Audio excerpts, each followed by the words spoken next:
Hey folks, Fernando doing another video for the Modern Survivalist, and in this case doing this English version of a video I just did for my Spanish channel, answering several questions that I keep getting from the Spanish-speaking community, and I know that you guys are interested in learning from those experiences. What is it that preppers and people in our community in Latin America and such places are worried about? What is it that their concerns are? Because this may be my concern one day. And I fully agree with that position. I think that there's a lot to be learned from people that are already maybe a little bit further down the path of, well, what we see pretty much all over the world these days. So the question that I'm getting a lot lately is about defense from groups in isolated homesteads. This is the stuff I've been talking about for literally years. For years I've been explaining that it's not always the case that being isolated is a good thing for a survivalist, for a prepper.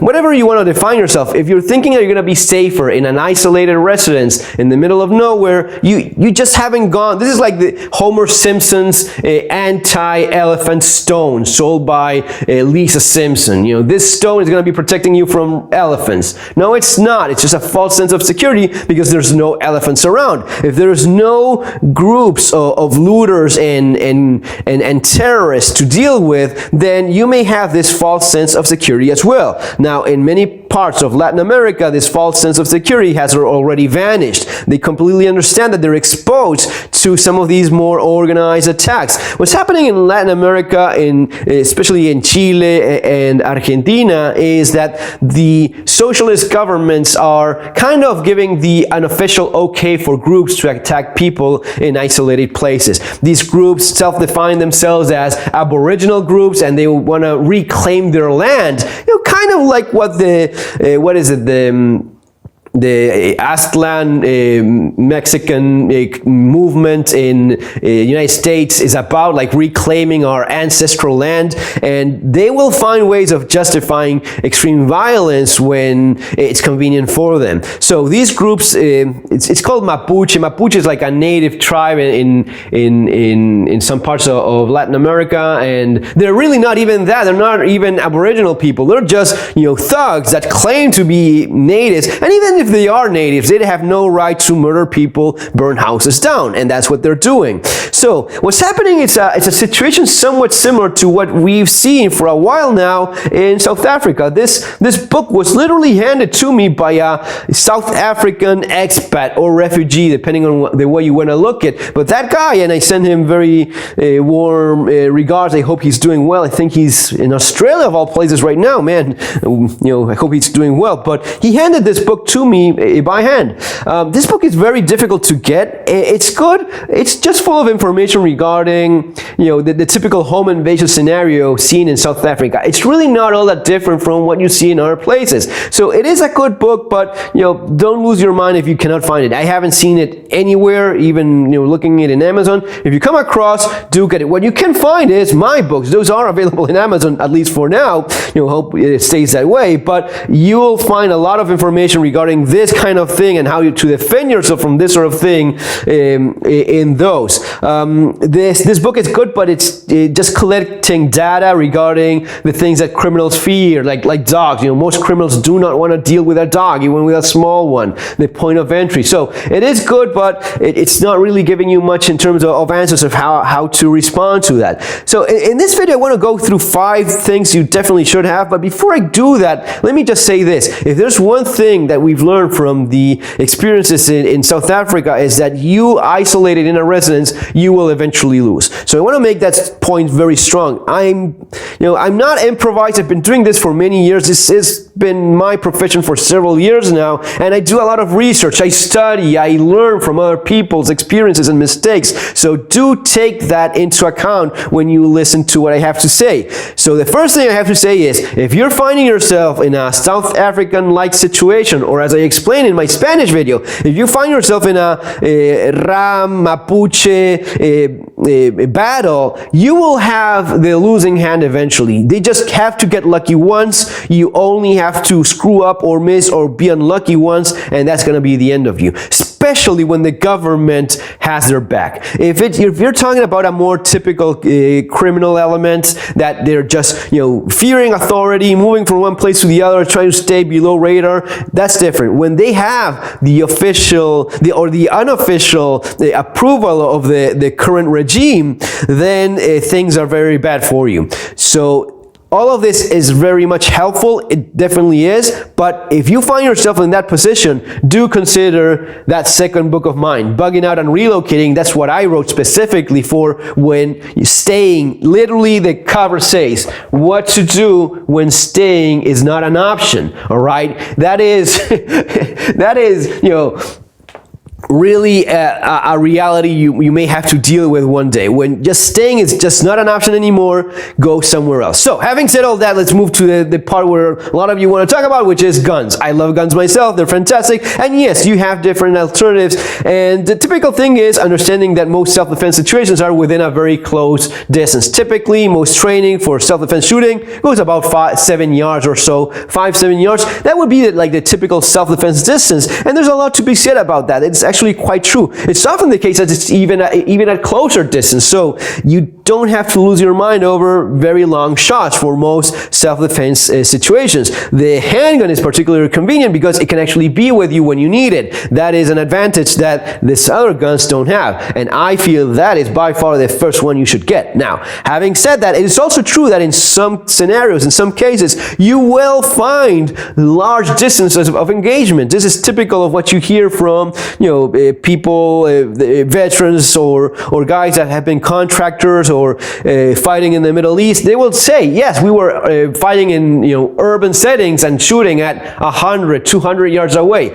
This is particularly true when you're looking at isolated residences in places like Chile and Argentina. You may have huge distances. Argentina is enormous, and the distances are incredible. There's, even comparing it to the United States, there's simply no comparison how depopulated most of the region is. Patagonia is pretty much even less populated than Alaska, I believe. Just check it with Google Maps and make your own conclusions. But you're talking about, you see a guy over there and he's half a mile away. That's basically it, and it's so flat that it kind of tricks your eye into not looking that far away, but it is. In those cases, you will need something like this. In some cases, you will want something that reaches further away. I have my FAL over there and the SetMe G3. Those are great 308 rifles. Yes, you have a lot of options. You have your AR-10s, which I'm not particularly a fan of the AR design in general. I'm very much a fan of that FAL. That's why the FAL nickname that I use is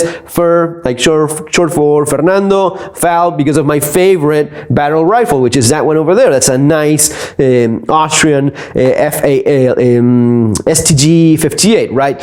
So these would be excellent options. 308, semi-automatic, nice guns. With a proper scope, you're talking about a long distance gun. You're going to be punching very hard at these distances. So if you see some of these elements closing in, they're in a vehicle, you got a call from a friend of yours over your radio, which we're going to be getting to in a second. You have something that, unlike a handgun, you can engage with. You can start, fighting at further distances. That may change their minds. That may, move those odds in your favor. You can also go with your AR, your typical AR. Again, not much of a fan, but I admit that it's such a popular design, and it's very accurate. That has to be said as well. It's very ergonomically correct for most people. So it's not a it wouldn't be the worst gun to have just to defend yourself. With a proper scope, that's a aim point red dot, which is more of a close quarter kind of thing. You could shoot accurately,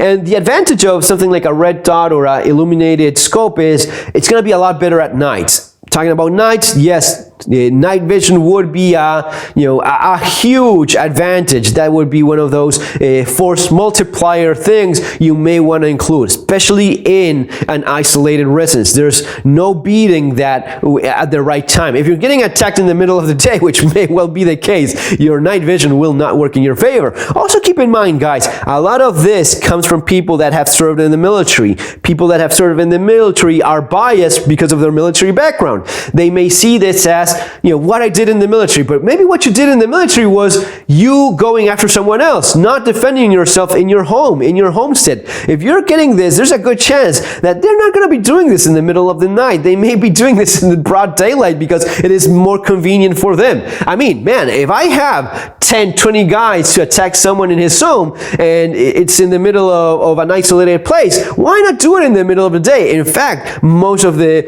attacks of such nature that I know of, they do happen during broad daylight. So I wouldn't be surprised if that is the more common scenario. Either way, the AR with a good scope, again, another great weapon. Even if you have a shotgun, if it's the right gun, if it has sights, maybe a scope with slugs, you can do a proper shot at 100 yards away. I mean, I've done it myself, and I'm not exactly a great shooter. I guess I'm more of a middle, average, maybe a little bit above average shooter, but if I can do it, believe me, anyone with a little bit of practice and training will eventually get nice shots with slugs at 100 yards away. I mean, there's people that shoot even further away. You kind of have to be careful with some of the things you see on YouTube, because someone shooting a slug 200 yards away and after his 15th attempt, that's really not something that you want to start trying out when your life is on the line. So be real about this sort of stuff as well. Just get a rifle. That is specifically the gun for this kind of thing, okay? So you just want to have the handgun, you also want to have the rifle, especially for isolated residents where you may be dealing with large groups of attackers. And again, keep in mind, you fighting off large groups of attackers, that's not going to end up well eventually. All right, I want to insist on that. Number 2, first aid kit and blowout kit and kit for when you eventually get shot or hurt. Look, here you just don't want to have your basic first aid kit. You want to have tourniquets, you want to have your C-locks gauze, your hemostatic gauze, and your chest seals in case you get a punctured wound, you get a shot through your chest, you're going to be suffering an pneumothorax reaction where you're not able to draw breath because air is sipping through that hole. It is all very mechanical and physical. You have some nice videos on YouTube that you can watch so as to learn how to use a lot of this stuff. Even better, get a class on how to use these things properly, but if not, understand that these things may end up saving your life. There's still people that think that tourniquets should not be used, which is madness. No, forget about it. Anyone that knows anything about this knows that tourniquets are a must-have. These are the things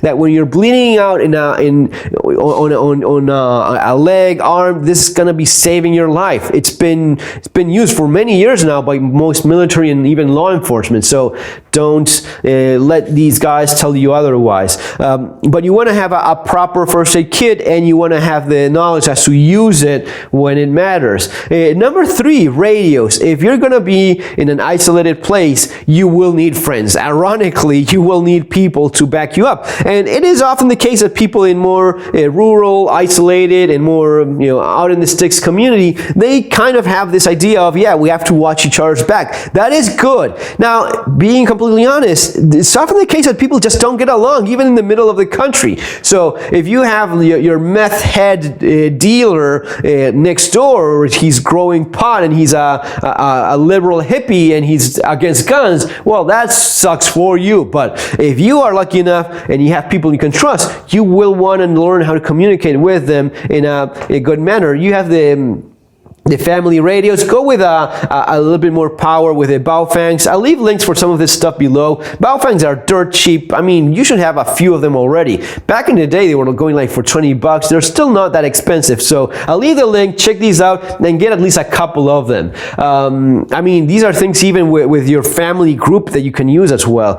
Especially if you're living in a more wide place and distances are a bit larger. That's something that most people end up using eventually anyway. But the idea is that if you learn how to use it now, you will have a way of communicating, organizing, and having somewhat of a response team, having people that can show up to defend you and you show up to defend them when it matters. This is by far one of the most important aspects, even besides having the gun. I mean, if the guy shows up with a gun that it's adequate so as to be put to proper use, that is going to be, of course, huge. But the first thing is showing up. If the guy is not showing up to have your your back, then you're on your own. And most people just don't want to be on their own when they get hit by several attackers. That's simply the way it is. Number 4, a proper vest. And this is going to be depending on where you are. That is a soft panel vest. Maybe you want to get one of the ones I have over there with a hard plate, a ballistic plate that actually stops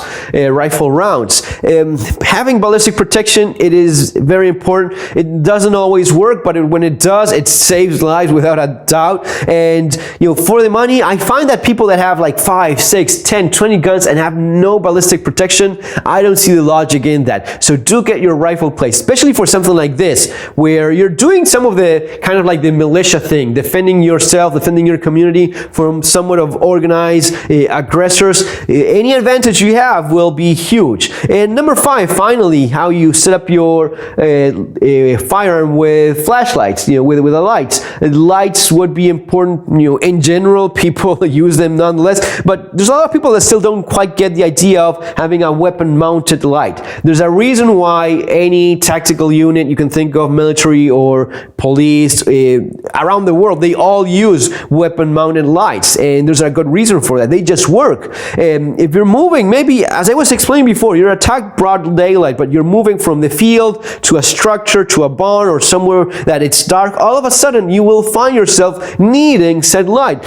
Of course, in the middle of the night, you want to have a light as well. You don't always turn it on. You turn it on when it's convenient for you. You're not marking your position all the time, but you want to have something that wherever you're pointing at, you can actually see. Okay, that is a big part of this. Okay, folks, I hope this video answers some of those questions that people have. I insist on this.